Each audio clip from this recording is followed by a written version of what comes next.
fais un tout petit peu de stats très simple pour vous expliquer ce que je veux dire par là.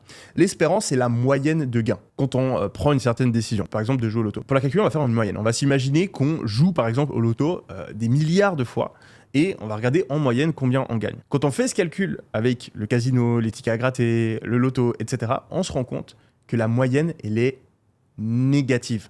On gagne moins d'argent en moyenne qu'on en dépense pour jouer au jeu. Dire qu'en moyenne, plus on joue, plus on perd d'argent. Et c'est ça qui est extrêmement vicieux, en particulier avec les tickets à gratter, parce que les tickets à gratter, on gagne de temps en temps. Même chose pour les machines à sous, même chose pour la roulette.